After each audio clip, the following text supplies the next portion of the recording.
Welcome to the Inner Consciousness. I am your host, Reverend Harvey L. Bailey.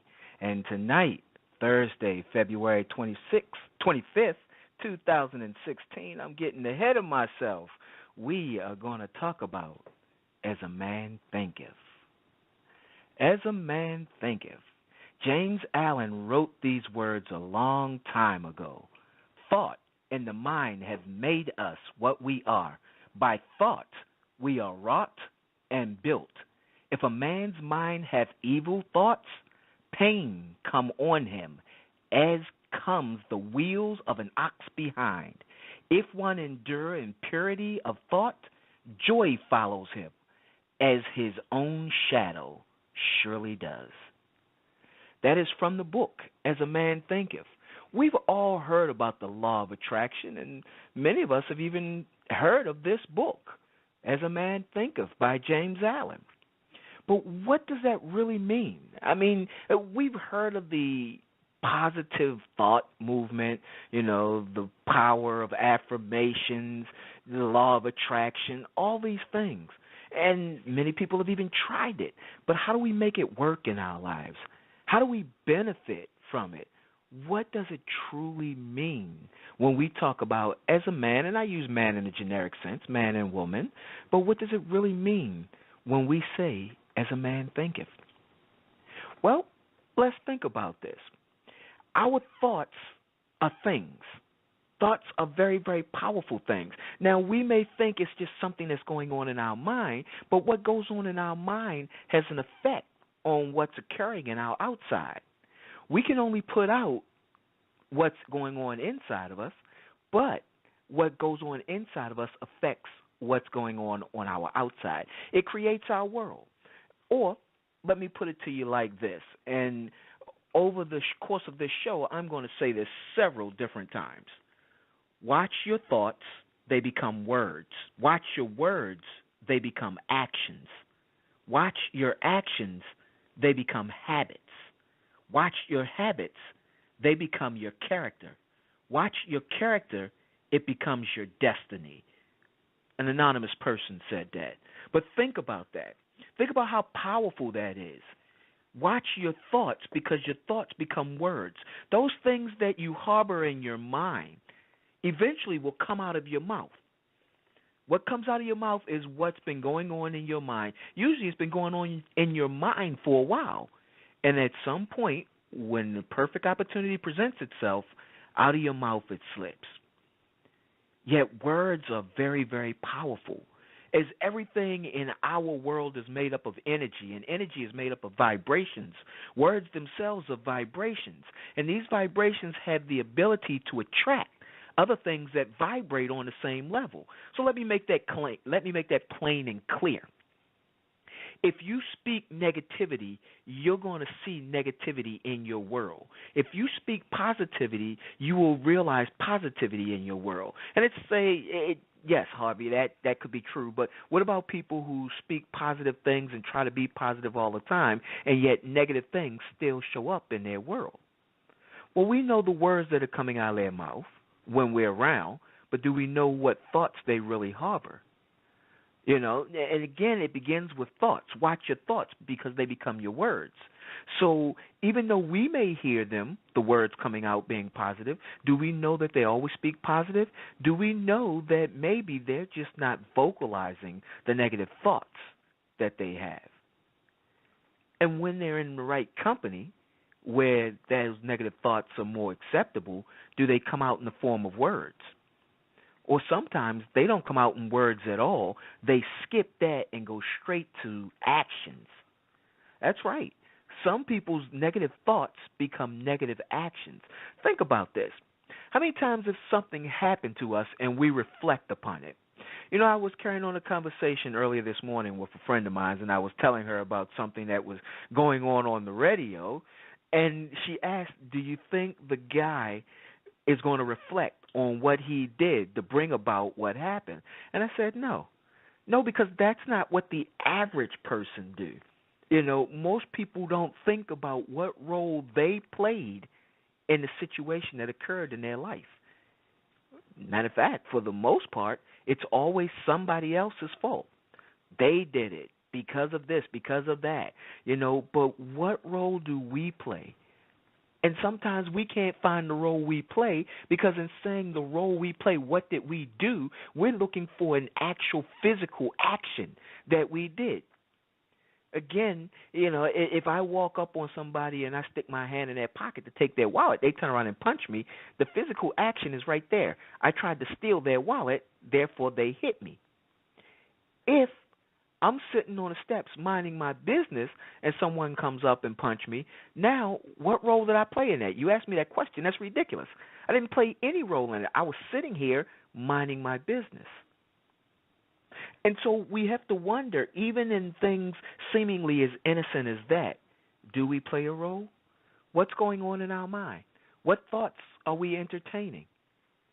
We attracted to us the kind of person who would come up and hit us for no reason. Yes, we attracted that. We created the environment for that to happen. So it's easy to say, by anyone's standards, we did nothing. But the truth of the matter is, on some level, we did something. And that's what it really means when we talk about as a person thinketh. What are those thoughts that you're keeping inside? Are those thoughts of fear? Are they thoughts of prosperity? Are they thoughts of worry and concern? Are they thoughts of happiness and love? What are your thoughts? And what's at the root of your thoughts? Because remember, your thoughts become words, and your words become actions. Once you start doing things, once you put your words into actions, now you're making things happen. And if you continue to do these actions, they become habits. So if your thoughts are on being a successful business person, and your words are always talking about how you're going to start this business, how you're going to start that business, well, words is fine. That's a good start, but it's simply rhetoric. You've got to create the action. Words with no action means nothing. So you've got to create the action. So let your thoughts become your actions. And then these actions need to be repeated over and over again until they become a habit. So what is it that you're doing to build your business? You have to keep doing things like this and things like this over and over and over again until they become a habit, until it becomes second nature. And then they become your character. It's who you are. People come to know you. In today's world, we talk a lot about branding. Branding is about who this person is.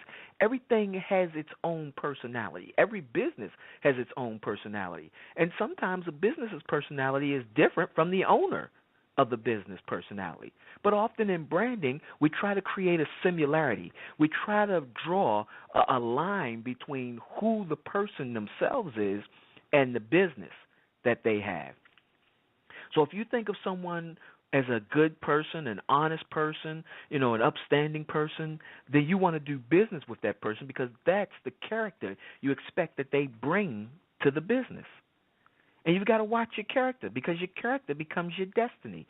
If you be a certain way, continuously be a certain way, that's going to be your destiny. That's going to be what you bring about. Again, if you are a nice person, a person who helps other people, and you're focused on building your business, success is imminent. It's going to come because you are putting forth what it takes to be successful. So, let's talk about what it takes to be successful. Dennis Waitley wrote a book called The Psychology of Winning. In The Psychology of Winning, he laid out several different qualities that he thinks makes a winner. And so we're going to go through these qualities, 10 qualities in all, that makes a winner. So the first quality he talks about is positive self-expectancy. What is positive self-expectancy? Well, answer these questions. Am I generally optimistic about all aspects of my life? Do I expect the best of health for myself? When I am discouraged, am I indulging in a form of self-pity? Think about that one now. Take some time with that one. When I am discouraged, am I indulging in a form of self-pity?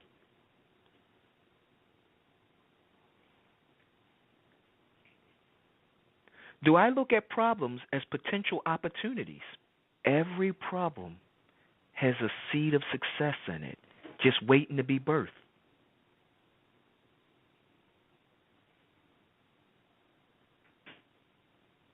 Do I praise or criticize more often? Think about that. The words that come out of your mouth, are they more of praise or are they more of criticism? Think about how you rated yourself for positive self expectancy based on how you answered those 5 questions. Quality number 2, are you self motivated? Are you positively self motivated? Because you could be self motivated, but not in a positive way. Let's talk about that. What are my dominant fears? How many of us have actually addressed what our fears are? How many of us are even conscious of what our actual fears are? If you're going to use positive self motivation, you've got to start by looking at your dark side, by facing your fears. What are my dominant fears?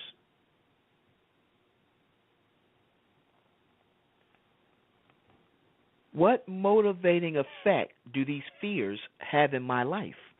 Now think about it. They say people are motivated by fear or love. Okay? How is the fear motivating you? It could be motivating you positively or negatively. Are you doing things out of fear that if you didn't have that fear you wouldn't do? And these things that you're doing, are they propelling you in the direction you want to go? Or are they preventing you from going in the direction you want to go?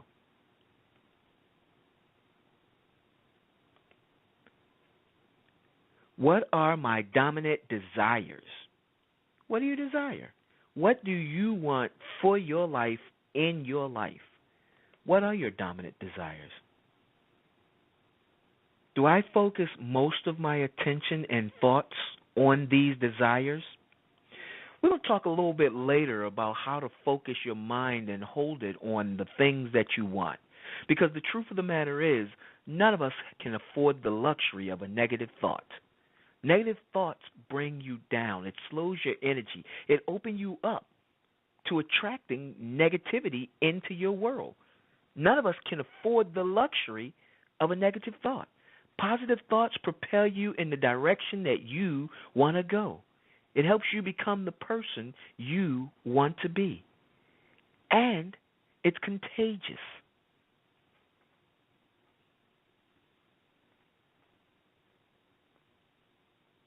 Do I focus on the rewards of success more than the penalties of failure? Think about that one. When faced with a challenge, do you think, what if I fail? What if it don't work? Or do you think, I can do this? I know I can. Positive quality number 3 is positive self-image. Answer these questions. Do I still hold great dreams for my future?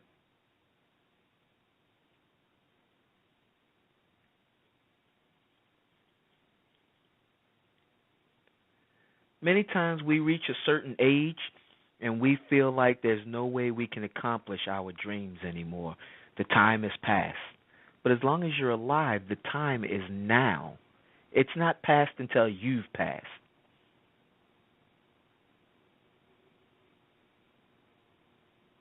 Do I fantasize and imagine my monthly and yearly coming attractions? Do you do that? Do you play games with your mind? Do you fantasize and think about the good that you want in your life?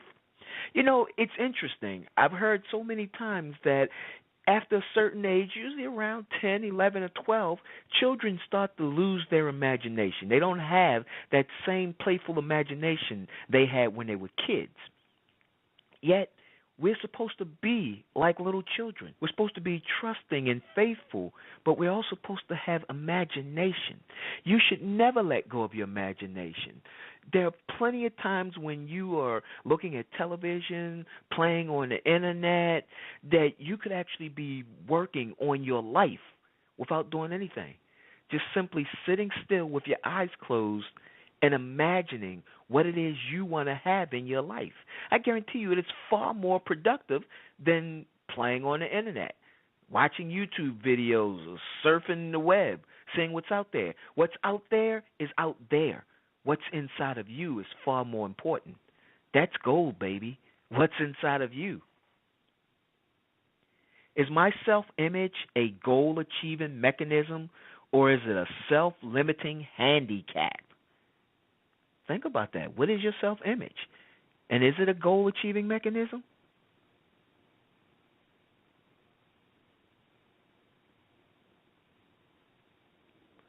What are some of my greatest talents? What am I not good at, and why am I not good at it?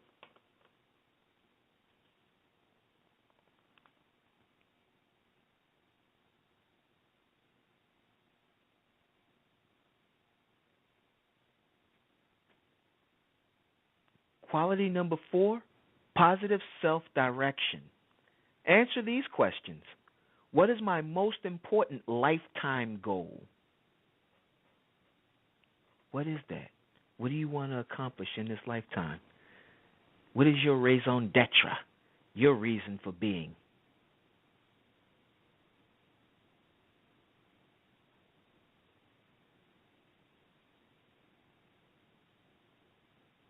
Where do I want to be 5 years from now? Have you thought about that before? Have you written it down? Do you fantasize about it? Do you tell people? Do you share your dreams with others? Where do you want to be 5 years from now?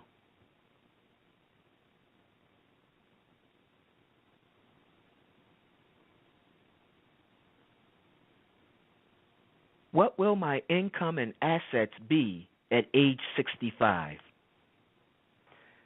A lot of people don't really think about it. We kind of live day to day, paycheck to paycheck. But I remember being at a financial conference, and I learned, and my then 8-year-old daughter actually learned as well, that poor people live day to day. Lower middle class people live week to week. Middle class people live month to month. Rich people live year to year. Wealthy people live decade to decade. You decide where you want to be. If you're barely making it and you can barely make it from one day to the next or 1 week to the next, you don't have to stay in that category. Can you live decade to decade? How about century to century with wealth that you pass on from one generation to the next? Is it possible? All things are possible through Christ that strengthens us. Christ strengthens us all. So what will your income and assets be at age 65, assuming you're under 65? What is my objective for the next year, the next 12 months? From now to February 2017, what's your objective? What do you want to accomplish?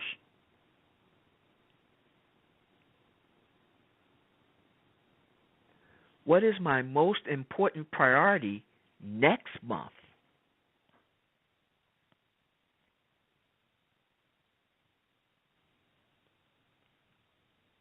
The 5th quality, positive self-control. Answer these questions. Am I basically a lucky or unlucky person? Now, I don't believe in luck. I think you make your own luck. I believe chance favors the prepared mind. I believe Louis Pasteur said that. Am I basically a lucky or unlucky person?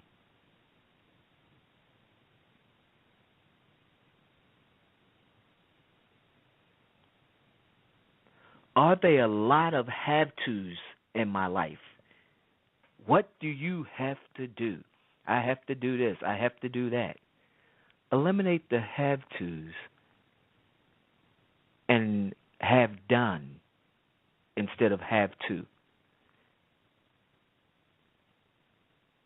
You are a human being, not a human doing. Enjoy being.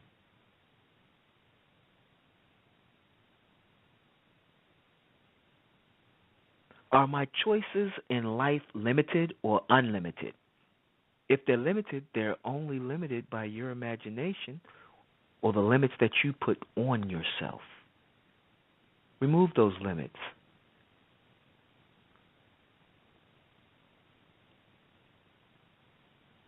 What are the different controlling influences in my world? Think about that. What are the different controlling influences in your world?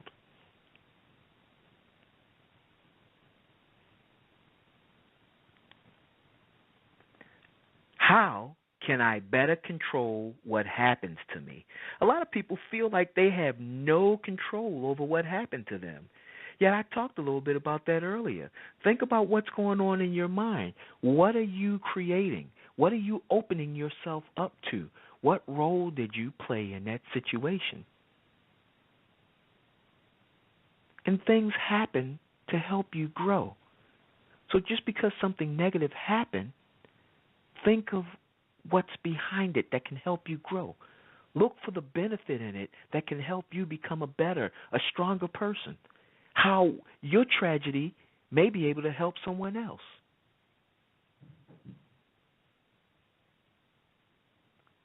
Quality number 6, positive self-discipline. Answer these questions. Do I complete the projects I begin? Do I have the habit of rehearsing in my imagination?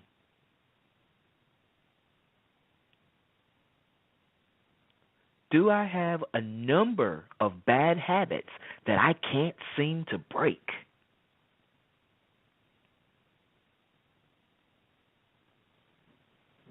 Do I have an excellent memory? Do I have the same daydreams over and over about my success in a given field? And hopefully you do, because entertaining your goals is how you work towards achieving the goals. Oh, yeah, there's actual action that's needed, but the more you entertain it in your mind, the closer you get to achieving your goals.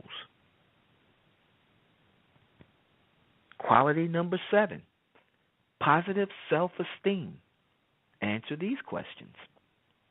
Do I accept myself just as I am today? Do I accept myself as I am, right here, right now, in this moment?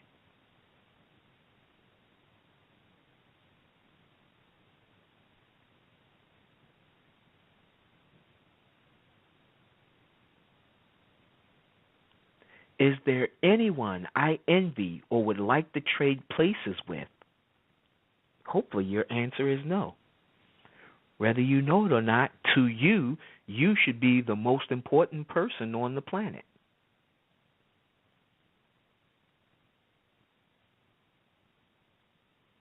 Am I an extremely humble person?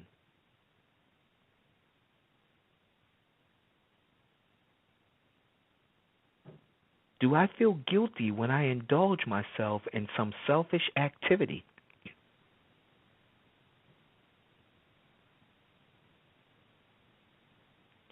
Is it easy for me to accept compliments and praise from others? Think about that. Something as simple as that. There are a lot of people who can't take it when you compliment them. They feel embarrassed.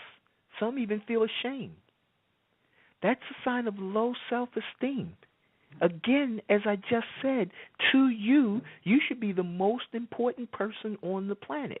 If someone comes up to you and say, who's the most important person on the planet? It's not the president. It's not some actor or movie star. It's not some athlete. The answer should always be, I am.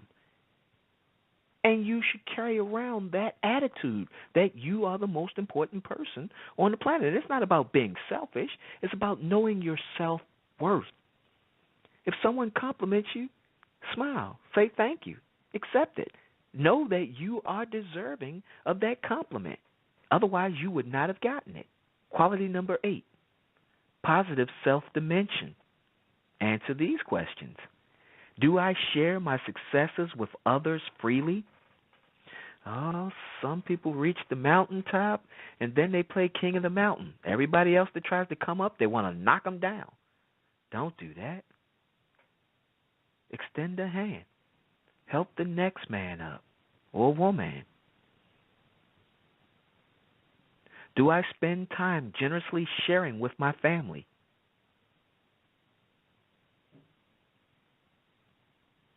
Do I believe in do unto others as I would have them do unto me? Do you believe in that? Or is it just a saying you heard? Or is it possible that you've never even heard that saying? The cardinal rule. Spend much time living in memories for better times. Are you allowing your past to rob the future because you spend so much time in the past thinking about days gone by, what you had, who you were with, what you did, instead of focusing on the here and now? What's done is done. I always say as spilled milk, you can't get it back in the glass. Clean it up and move on. The focus is not in the past. The focus is what I'm going to do now, in this moment. How do I move on from here, and where do I go? Do I spend much time dreaming about the things I'd like to do someday when the time is right? Someday I'll. It's a very expensive island off the South Pacific. Someday I'll. That's where dreams that haven't been achieved go, to someday I'll. Don't let your dream go live on someday I'll. Let today be your someday.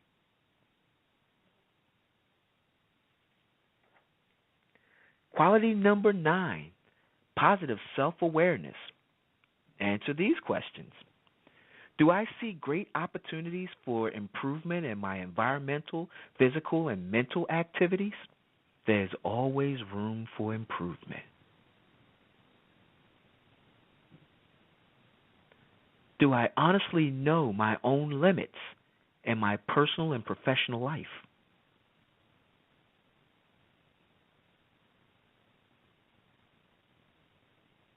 Do I resist change and find security in my present lifestyle? Change can be a good thing. How would I like to be married to me? Now ask yourself that. I do relationship coaching, and that is a powerful question. Would you want to be married to you? Think about it, because the person who you're married to is married to you. If you can't stand to be married to you, what do you think it's like for that person? You want to be the kind of person you want to marry. How would I like a parent like me? Think about that. Many of us grew up without strong, positive parent models, and so we've had to parent ourselves. Are you a good parent to yourself? Are you a good parent to your children? How would you like a parent like you? Do you think you're too rigid? Do you think you're too easy? Maybe you think you're just right. And if you think you're just right, there's a possibility you might be right. Quality number 10, the last one, positive self-projection. And you know the rule. Answer these questions. Do I project my best self at all times? Do I listen more than I talk? I'm working on that. Am I an active listener who asks many questions and asks for examples? When I talk, do I give several examples and ask for feedback?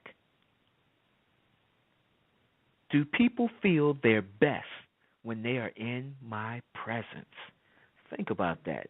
If people are happy to see you and not so happy to see you go, then you're doing something right. That is from Dennis Waitley's book, The Psychology of Winning, 10 Qualities of a Winner.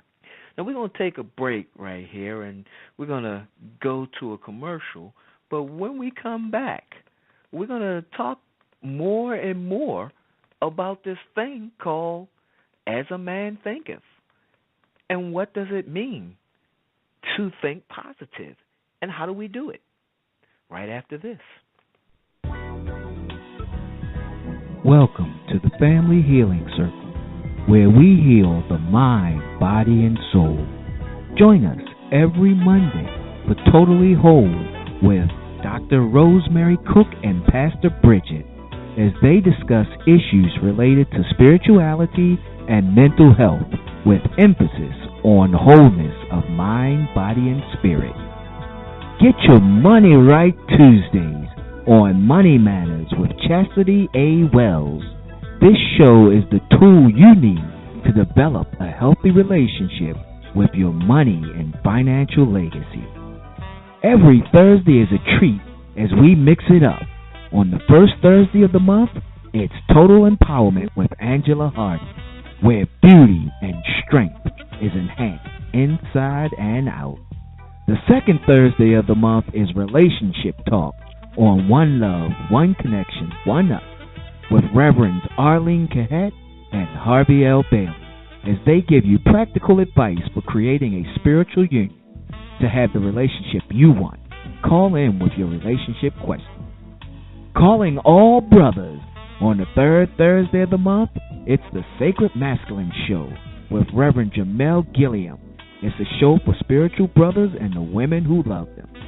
When there is a fourth Thursday in the month, we have the Healing Paradigm with Reverend Arlene Cahet, healing the mind, body, and spirit through changing viewpoints. Every Friday, let's talk love, sex, and nutrition with sexual wellness coach Bondria Walters and sex enthusiast Nakia Lana. The hottest sexual health and wellness and nutrition show around. This is for the grown and sexy. Listen at your own risk. If you don't know, now you know. The Family Healing Circle on Blog Talk Radio, 7 p.m. to 9 p.m. It's the best in entertainment, education, and talk radio.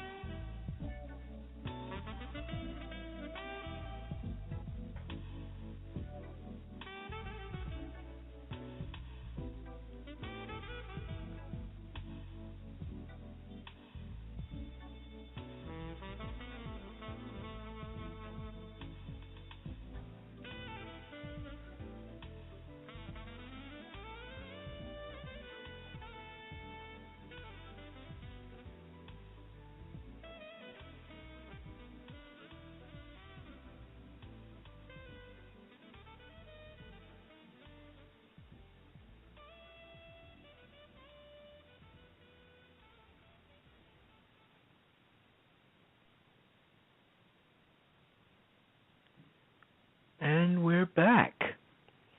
In the best-selling book, Man's Search for Meaning, by Austrian neurologist, psychologist, and Holocaust survivor Viktor Frankl, Viktor shares his experiences being in a prison, in a death camp, if you will, in a Nazi death camp. He was actually in concentration camps.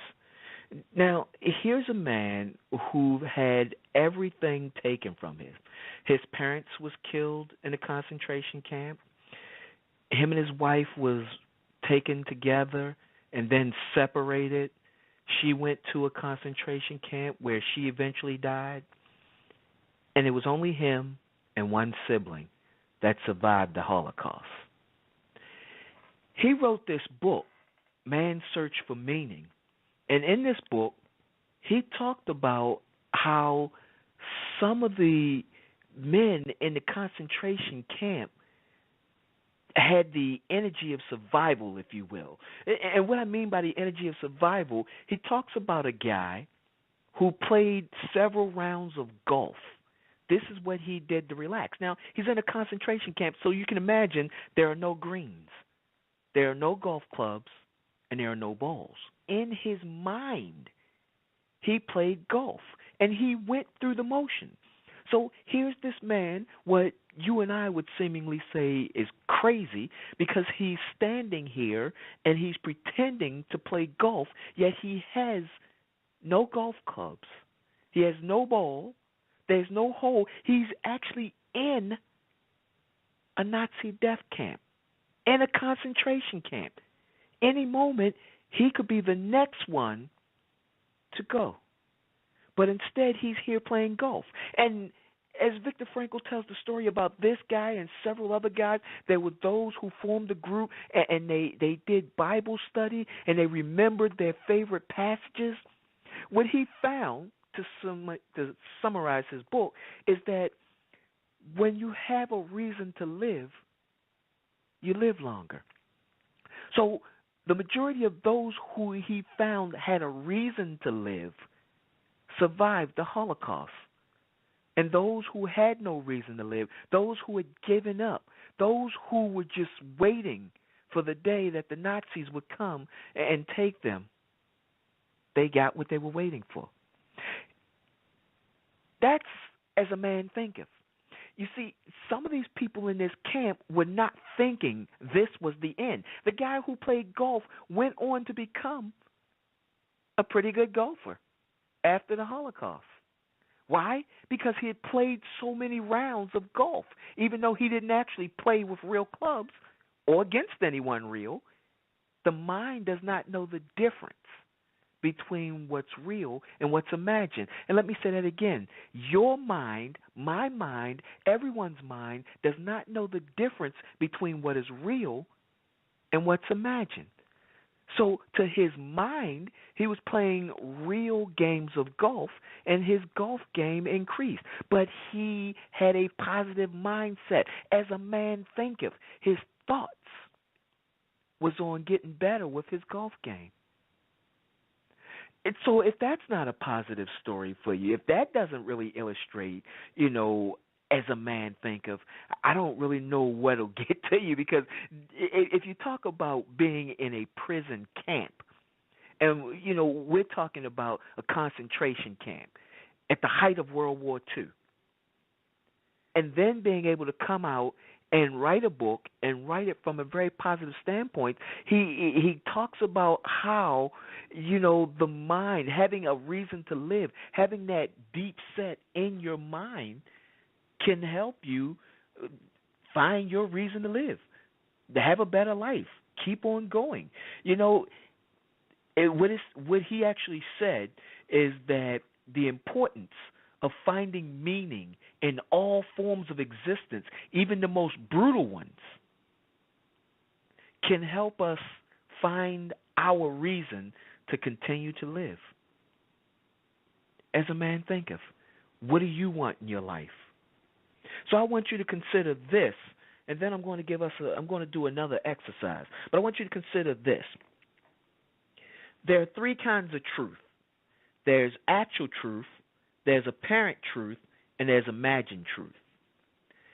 Actual truth. None of us know actual truth. We think we know actual truth, but none of us know actual truth. We see the world as we are, not as the world is. So all of our truths are axiomatic. We don't know the actual truth. God knows actual truth. Apparent truth. It's what appears to be truth. And this is pretty much where we live, what appears to be true to us. Different perspectives. I remember working as a private investigator when I got off of active duty in San Antonio. And one of the things that I would do was take witness statements for a lawyer. So often I would go see people, and sometimes the people I had to see were incarcerated. And I would ask, what happened? What did they see? And I would record their statements. And it's interesting that I could talk to 5 or 6 different people who saw the same incident, yet the stories weren't always the same. And so the lawyer would look for what was in each of these stories that could help him with the case he was building. And he knew already that none of these people are going to give the same story. If they did, it would probably hurt his case. It helps that people don't see things the same way, even though only one event happened. They're all describing it from their own perspective. That is the world we live in, the world of apparent truth. And then there's imagined truth. Imagined truth goes back to what I said. The mind does not know the difference between real and imagined. So your imagined truth is your world. It's germane only to you. It is your personal world. It is where you go, and your truth is your truth. The problem is When our imagined truth, we try to make it other people's truths, particularly when we're in relationships or when we have close friendships. We want other people to see our truth the way we see it. We try to force our imagined truth on them. Understand, your imagined truth is only actual truth to you. It is not the actual truth. There are three truths. Actual truth, which only God knows, because we are axiomatic. We see the world as we are. Apparent truth, what appears to be true to us, and imagined true, that which we imagine as the truth. And then, along with your truths, they correlate with reality. You have the ultimate reality, which goes along with the actual truth. Well, if the actual truth is the truth that only God knows, then ultimate reality is the reality that only God knows. And then we have the observed reality, which of course goes along with apparent truth. We see truth as it appears to us. We observe reality as it appears to us. It is an observation. Reality, to me, is based on what I see, what I can explain through the use of my 5 primary senses, as it is to all of us. What do we see? What do we smell? What do we hear? What do we taste? What do we touch? Our 5 senses help us to understand what we've observed. And then there's distorted reality. The distorted reality is the reality of the imagined world. It is only true to you. It is your own personal reality. The man in a concentration camp playing several rounds of golf, going from hole to hole, yet to those who looked on, he was just a man swinging air at air and walking around this small space in a concentration camp. But that was not his reality. He lived in a distorted reality, which worked for him. So, how do we get our minds to work for us? As a man thinketh, how do we harness the power of our thoughts? Well, the first thing we have to do is this. We have to become aware of what we're thinking. So, to become aware of what we're thinking, as with any muscle, we have to exercise it so that it can get strong. How do you do that?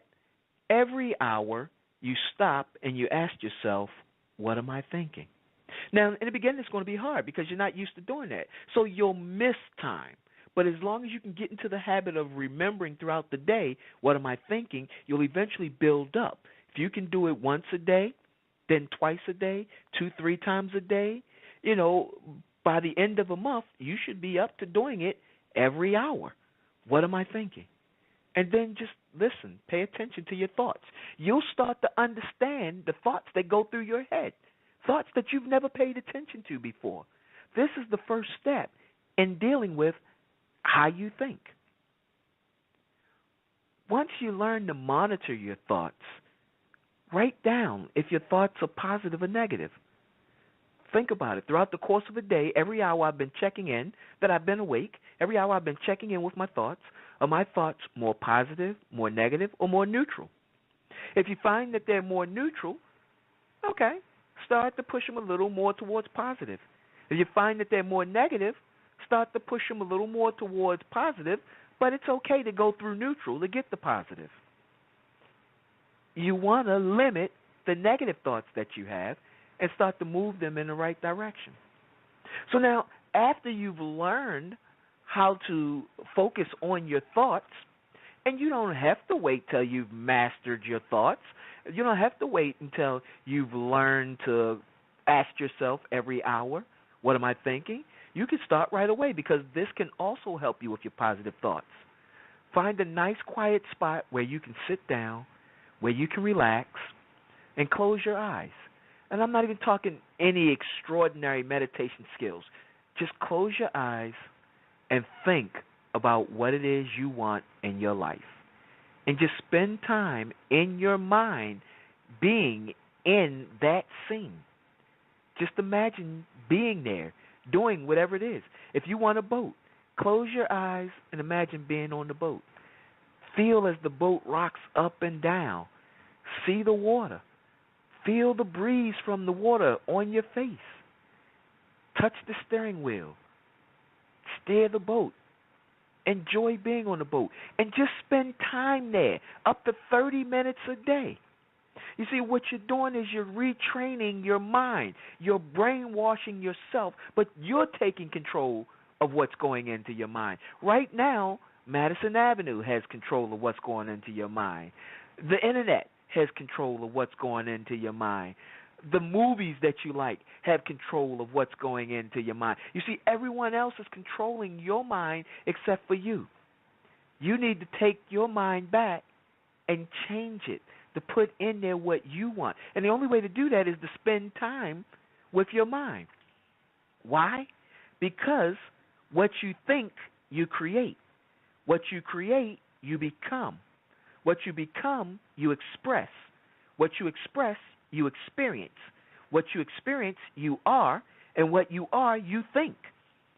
And so what you're thinking about, if you spend enough time thinking about it, again, 30 minutes, thinking about something you want to do, be, or have, you work towards creating it.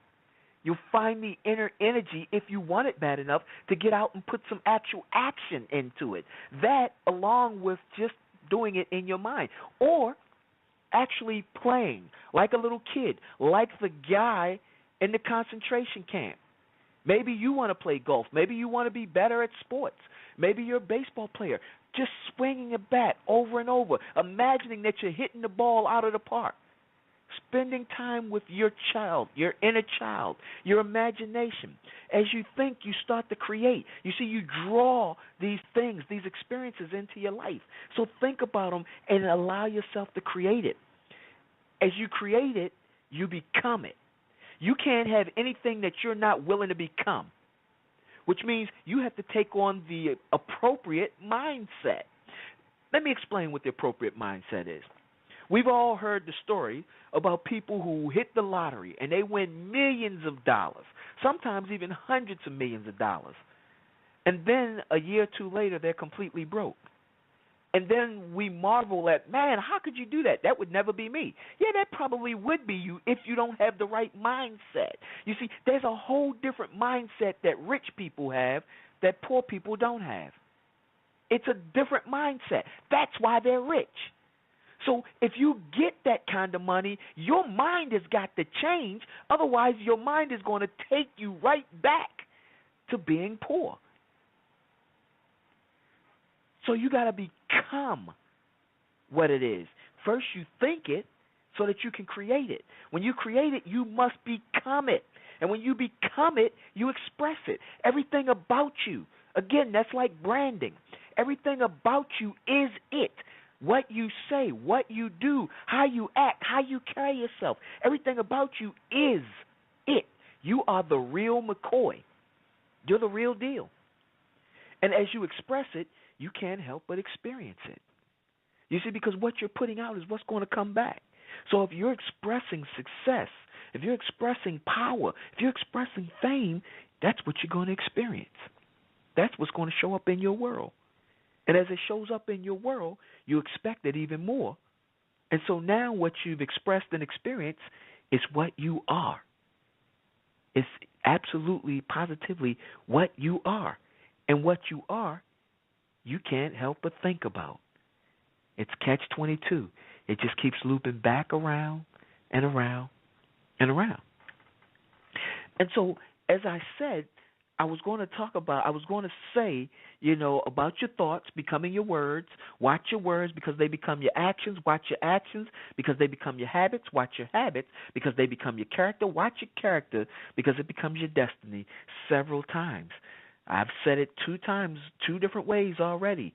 What you think, you create. What you create, you become. What you become, you express. What you express, you experience. What you experience, you are. And what you are, you think. But how do we control the thinking?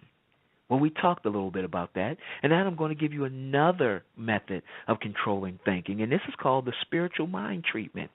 The spiritual mind treatment helps you to control your mind. You see, that's the only power that it has. It helps to focus your mind on allowing the Most High to do what the Most High does. So there are 5 steps to a spiritual mind treatment. The first step is recognition. Recognition goes like this: I perceive the ultimate power and presence of God throughout the universe, realizing that this love, this intelligence permeates all forms and all experiences. Basically, it's just recognizing God's greatness, and God is great. Unification. This is the second step, unifying with God. I recognize this power and presence indwelling in me as my higher self through my I am.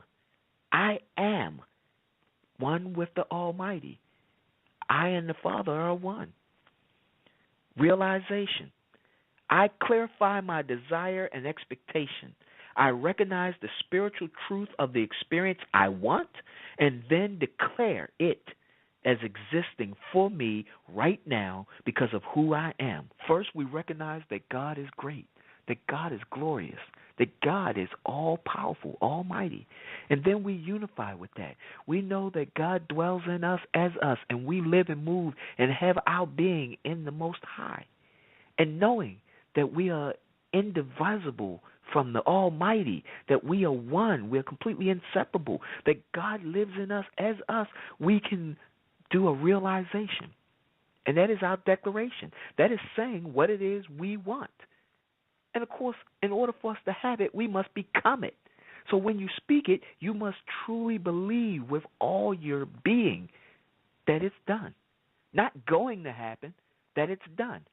It's an I am statement. I am happy. I am loved. I am successful. I am in a great relationship. I am a millionaire. Whatever it is, I am. And then we give thanks. We give thanks. If someone gave you $1 million, would you not give thanks? If someone fixed your life, would you not give thanks? So we give thanks. I express gratitude for spirit and its expression in my life. So first, we recognize the goodness of God. Second, we unify with the goodness of God, knowing that we are connected with God and God is connected with us all the time. And then we make a declaration. We speak in the present terms. I am that what it is that we want. And then we give thanks for it because we know that it is already done. And we must believe that because we can't have anything that we are not willing to become. So we must become that. And in becoming it, you need to give thanks for it because it's already here. Done even before you ask. We give thanks. And then the fifth and final step, we release it. I declare that the law is acting on my word and that I trust its actions and release all concern over the outcome. There's no need for you to worry about it anymore. There's no need for you to think about it anymore. You've turned it over. You've cast your burdens on the Christ within, and you go free. All right. And so as we start to come to the close, I just want to go a little deeper into as we think. I've given you some practical tools to work on controlling your thoughts. You know the secret is to think positive things, to be positive. But here's some things that you will need to understand. Everyone has a unique perspective on life. Again, we see life as we are. So your perspective is not an actual truth. It is an apparent truth. It's what appears to you. And sometimes it's a combination of the apparent truth and the imagined truth. But it's your perspective. Own it. And your perspective will create your perception. You see, how you see a thing will determine what you see. Interestingly enough, they talk in What the Bleep We Know about the Native Americans not being able to see the ships out at sea, though they were clearly visible. They weren't able to see it because of their perspective. They had no concept of ships. And so they could not perceive it because their perspective did not allow them to see it. They could not perceive it. There was no perception because they couldn't understand it until eventually the shaman said, there's something out here. There's these ripples in the water that has never been here before. And these are big ripples. And so when they realized that there was something out there, their perspective changed. And when their perspective changed, their perception changed. They was able to see it. Once they were able to see it, they could believe it. And so understand, your perception is unique to you.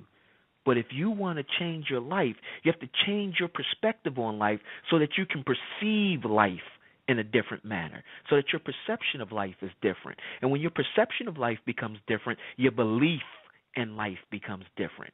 When your belief in life becomes different, your behavior becomes different. When you know better, you do better. How many times have we heard that? When you know better, you do better. When your belief is different, your behavior is different. Your belief is different because you know better. And so your behavior is different, so you do better. And when you do better, you create events. You create events in your life. Now you're sitting on the steps and somebody walks past you and go to your neighbor and punch your neighbor for no reason. And your neighbor wondering, what? I was just sitting here. What in the... You see, because that's no longer a part of your perspective, your belief system. You've changed your mind. And so events now work in your favor. Oh, man, you lost your bus token and you can't get on the bus and you're all the way across town and someone say, hey, you know what, I got a bus pass. I'm not going to use this. You need this? And you're like, wow, thank you, God. You see, when you change, events change because you are creating those events. Not 100%, but you're doing a lot of work in creating the events that's happening to you. So when you change, you create different events. And different events give you different data. Again, you lost your bus token. You created an event where someone now gives you a bus pass. And so where you thought, how am I going to get home? Here's a bus pass. Now you can get home. The data changed with the event. And so your truth changed. All people are mean. People losing their mind. They're going crazy.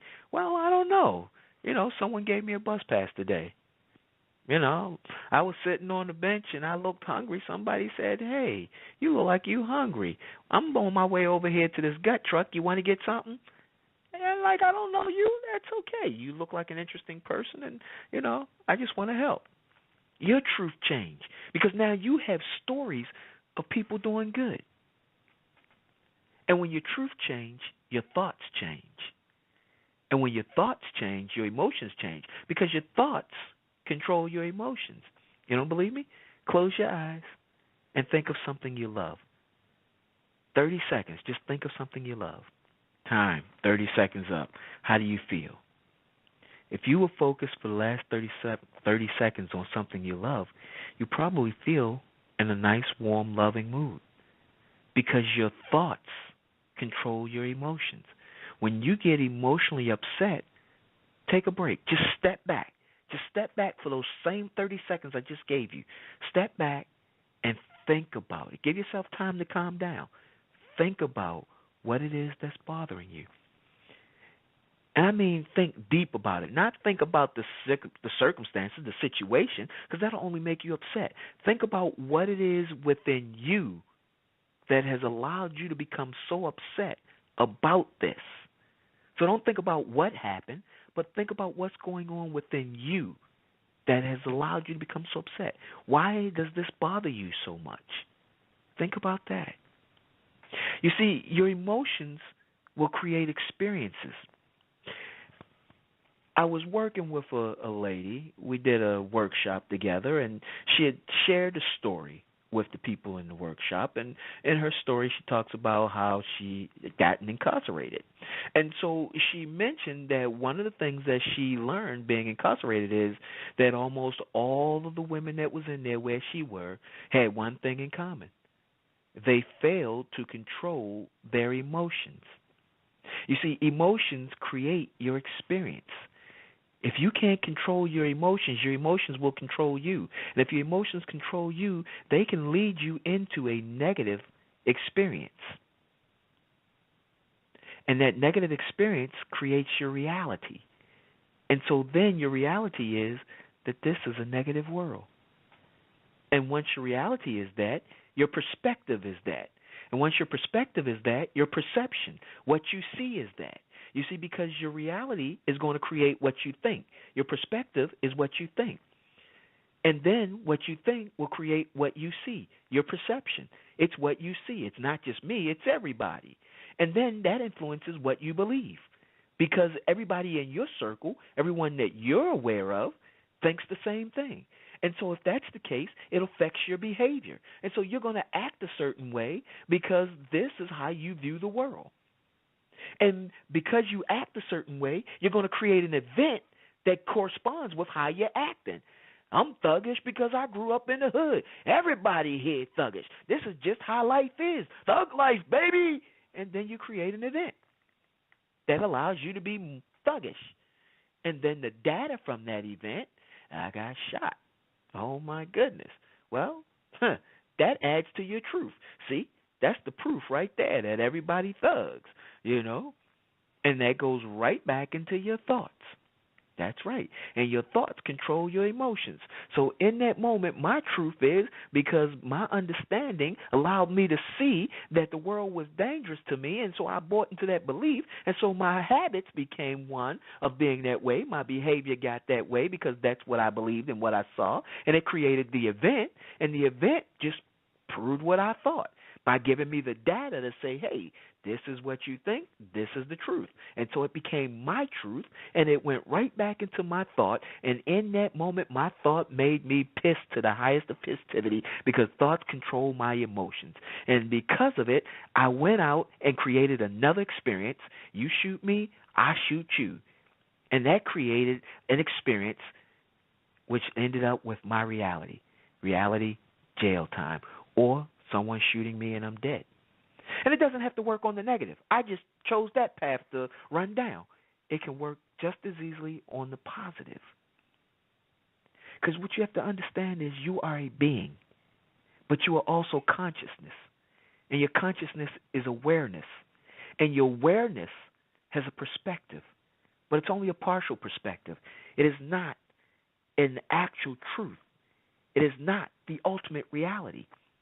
And if you want to change your life, you have to change your perspective, because your perception is how you see things. If you want to see things differently, you have to think differently, because your perspective is how and what you're thinking.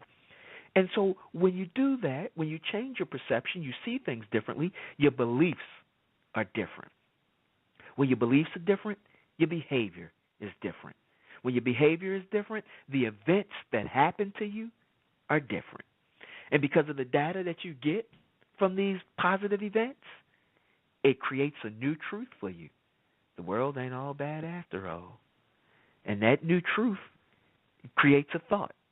That thought is that the world ain't bad after all. And that thought makes you feel good inside, because your thoughts affect your emotions. And the emotions that you carry around from day to day creates your experience. And so by thinking the world's not bad after all, when I'm hungry, somebody buys me a meal, complete stranger. When I lose my bus token, somebody gives me a bus pass, and I'm able to get home. Because the world ain't bad after all, and I'm happy. And my experiences prove it's not bad. And so my reality is things are looking up. As a matter of fact, my future is so bright, I'm wearing sunglasses. Well, I hope you enjoyed the show. And so it is time for me to go. But you can catch me again in 2 weeks on One Love, One Connection, One Us, right here as I talk relationships with my partner, Reverend Arlene Cahet, and every fourth Thursday of the month right here in the Inner Consciousness. I'll see you next month. And as always, I'm not trying to tell you what to do, but to your own self, you must be true. If it's the game of life you want to win, you must take time to go within. Good night.